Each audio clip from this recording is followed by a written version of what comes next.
Assalomu alaykum hammaga. Bugungi darsda Sentinel-2 kosmik suratlar yordamida Depth Resolution, ya'ni rezolyutsiyasini oshirilganligi haqidagi amaliy ishni ko'rib o'tamiz va sizlarga tanishtirib o'taman. Ko'rib turganinglar, Sentinel-2 Depth Resolution deyilgan, ya'ni Sentinel-2 orqali Depth Learningdan foydalanib rezolyutsiyani oshirilgan. Bu yerda 3-versiya, bundan oldin 2 va 1-versiyalari ham mavjud. Rasmda ko'rib turganinglar mana chap tomondagisi demak Sentinel-2, o'ng tomonda uni kачествоsi yuqori sifatli ko'rsatilgan. Bu yerda umuman olganda qanaqa ishlashi tushuntirib o'tilgan, metodologiyasi va hokazo. Bu bilan tanishsanglar bo'ladi. Video izoh ostida qoldiraman. Demak, bu yerda mana biza namuna sifatida ko'rishimiz mumkin. Rasmiy sayti bor ekan o'zini. Ya'ni namuna qilib ko'rsatgan. Mana shu hududni ko'radigan bo'lsak, bu hududni o'ng tomondagi super resolution qilingani, ya'ni sifati oshirilgan, chap tomonda esa bu yerda Sentinel-2 ma'lumotlari turibdi. Uni uzoqlashtiramiz. Mana boshqa hududni ko'rsak bo'ladi, kattaroq qilib. Demak, mana shu hudud. Endi bu yerda NDVI holatini ham ko'rishimiz mumkin. NDVI orqali qanaqa o'zgarish bo'lganini. Demak, ana bu ko'rinishda yaqin swipe qilsak bo'ladi, ya'ni farqlarni ko'rishimiz mumkin. Yaqinlashtiraman farqini tushunib olishinglar uchun. Mana bu ko'rinishda. Endi B11, B8, B5 orqali o'sha sphere va NIR bandlaridan ko'rinishni RGB kompozit qilingan mana bu ko'rinishda. Xo'p, endi biz bu bilan tanishib chiqamiz. Mana bu yerda batafsil ma'lumot yozilgan, ya'ni 10, 20, 60 metrlikdan 1 metrligiga olib kelingan. Bu yerda qaysi davlatlarda xuddi shu ishlar amalga oshirilganini ko'rsatilgan ekan. Xo'p, biz demak mana bu yerda namunalarni ko'rishimiz mumkin.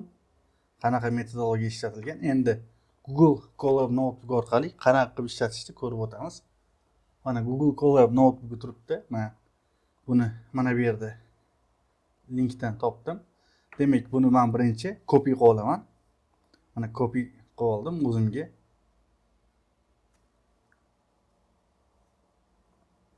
Yangi o'yindan ochib olaman. Demak, bu mani Google Colab'imda turibdi. Xo'p, Gamma Earth Sentinel-2 DR3, ya'ni Sentinel-2 Depth Resolution 3 degan. Mana bu yerda batafsil qanaqa qilib ishlatish ko'rsatilgan. Demak, bir boshidan ishlatib ko'rsak, birinchi navbatda mana bu yerda o'sha packageda VHL formatda, ya'ni bu hozir ochiq emas, boshqa joyda ishlatib bo'lmaydi. Qanaqa qilib o'rnatishni ko'rsatgan. Mana bu yerda installni bosamiz. Va men Google Mapsga kirib olaman. Biror bir hududni tanlab olaman O'zbekiston uchun.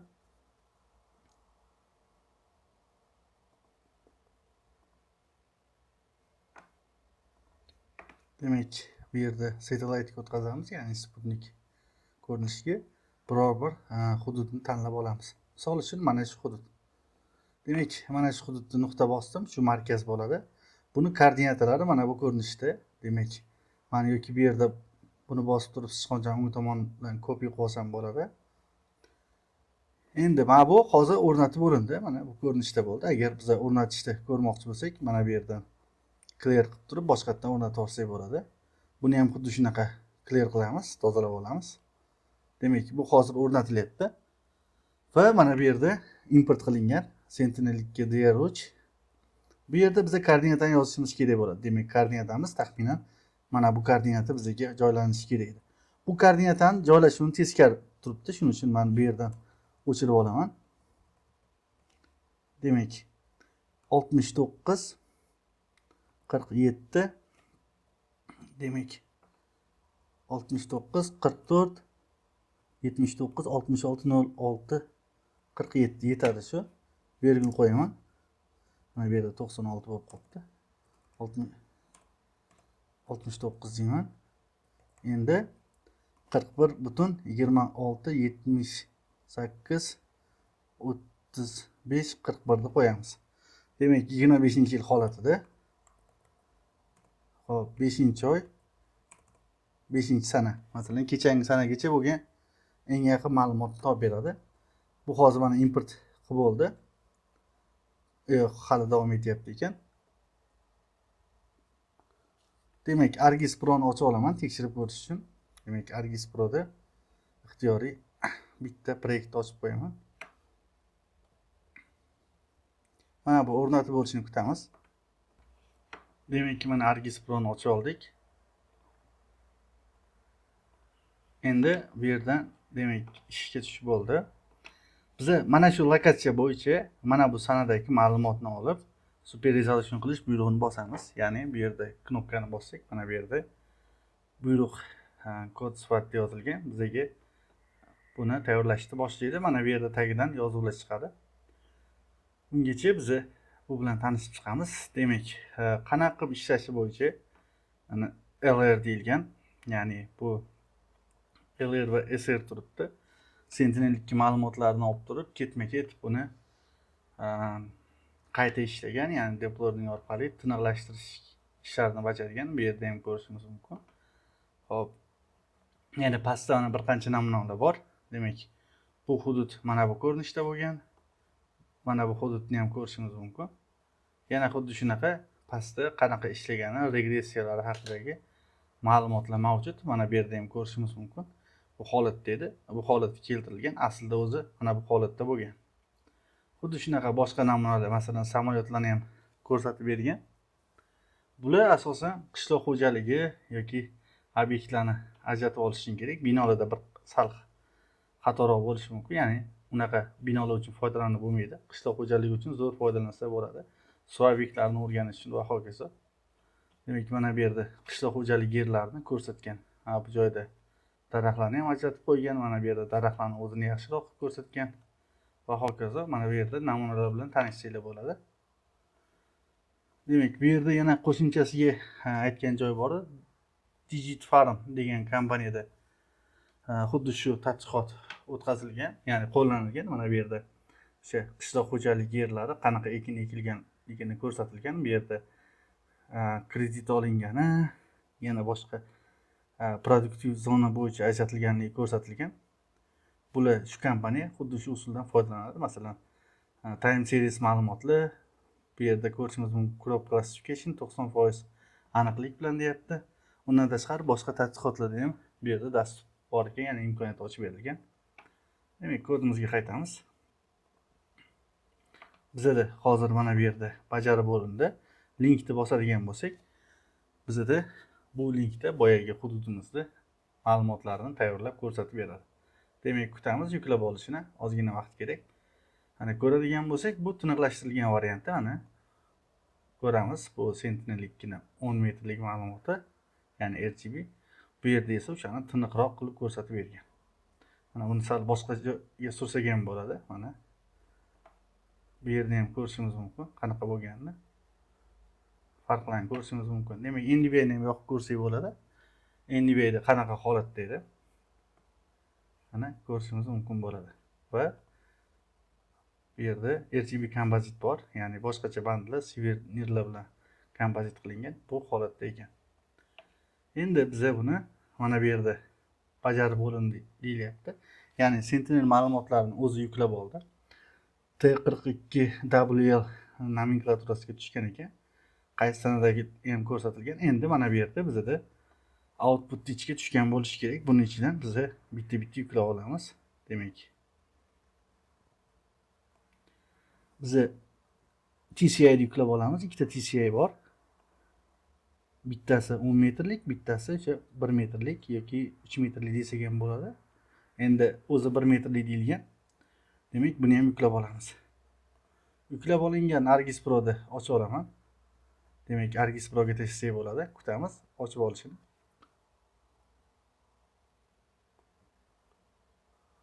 Va keyingisini ham. Xo'p, keyingisi mana hali загрузкаga tayyorlanyapti. Hali bo'lgani yo'q. Tayyor bo'lsa, demak bu yerda ko'rsatadi.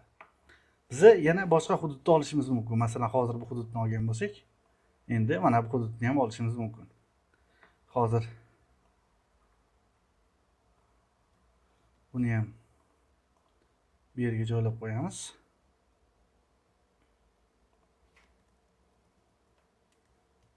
Faqat ketma-ketligini joyini o'zgartirishimiz kerak. Demak, mana bu yerda bo'lishi kerak edi. Bu o'sha berilgan koordinatadan 4 kilometr radiusdagi kvadratda ajratib oladi bounding boxlari. Demak, hozir mana bu yuklab olgandan keyin buni rang knopkasini bosamiz.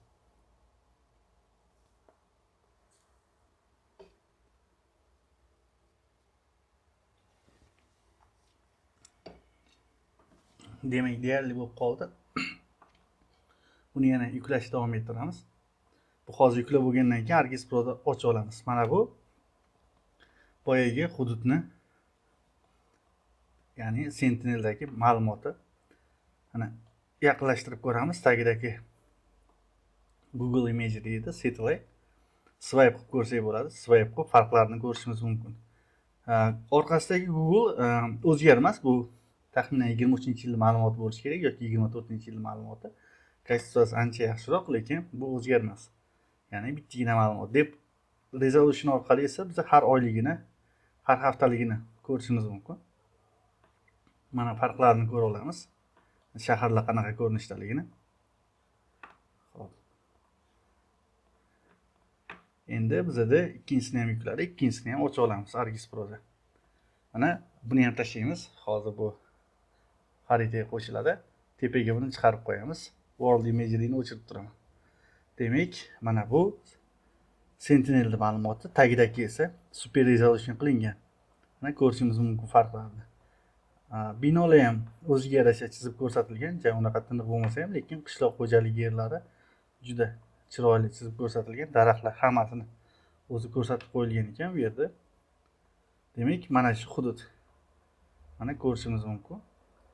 Endi biz ana 1 metrlikda 1 metr deganni Google'niki bilan solishtiramiz. Albatta Google'niki ancha tiniqroq, lekin bu vaqt bo'yicha xohlagan vaqtda ola olamiz. Bizda qaysi hududda narsa ekilganligini ko'z bilan ham ko'rib ajrata olamiz.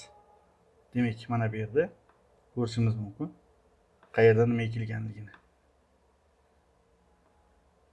Demak, bu bitta vaqt bo'yicha edi. Buni keyinchalik biz ilmiy ishlarda foydalansak bo'ladi. Hop, bu yerda qilingan ishda bu ham hozir yuklanibdi. Ochiq kodli qilinmagan hali, faqat sinab ko'rish uchun Gammers taqdim etgan. Buni tijoriy maqsadlarda foydalanib bo'lmaydi, ya'ni siz ko'p hudud bo'yicha ola olmaysiz. Lekin xuddi shu ideyani foydalanib turli xil ilmiy ishlar yoki o'zingizlarning proyektinglarda qo'llasanglar bo'ladi. Umuman olganda hozirgi kunda xuddi shunaqa super resolution qilish talab darajasida bo'lib qoldi. Ya'ni bepul Sentinel 2 kosmik suratlardan foydalanib, uni kачествосini, ya'ni sifatini oshirib, tijoriy maqsadlarda o'sha davlat urovida foydalansa bo'ladi. Ko'plab katta tashkilotlar pullik kosmos imkon o'rniga xuddi shunaqa bepuldan foydalanishadi. Masalan, qishloq xo'jaligida suv, o'rmon, degradatsiya va hokazo buni ishlatib juda katta iqtisodiy samaradorlikka erishsa bo'ladi. Ya'ni 10 metrlikda 1 metrlikka tushirib hududni o'rgansa bo'lar ekan. Bu yerda bizga demak, mana hozir ikkinchisi yuklab bersa, buni ham ishlatib ko'ramiz. Demak, buni mana bu yerda yukladik. ArcGIS Pro'da buni ham ochib olamiz. Demak, qo'shaman. Bu boshqa hudud edi. Mana ko'radigan bo'lsak, mana bu yerda qishloq xo'jaligi yerlarini ajratgan, mana bog'lar yaxshigina ko'rinib turibdi. Imagery'ni yoqib swipe ko'rsak bo'ladi. Mana qayerda qanaqa holat. Endi ozgina kamchilik bo'lishi mumkin. Mana bu yerda bog'da umumiy bu ko'rinishda ko'rsatib o'tgan ekan. Lekin ekin maydonlari juda tushunarli holat turibdi. Xuddi shunaqa agar suv obyekti bo'lgan hududlarni o'rgansanglar ham xuddi shunaqa chiroyli, kачествоsi yuqori holatda chiqadi. Masalan, mana bu yerda qanaqadir baliqxona yoki ko'lmak bor ekan, balki sholzordir. Yaxshigina ko'rsatib bergan. Mana bu yerda ham xuddi shunaqa. Demak, qisqacha tushuntirmoqchi bo'lganim shundan iborat edi.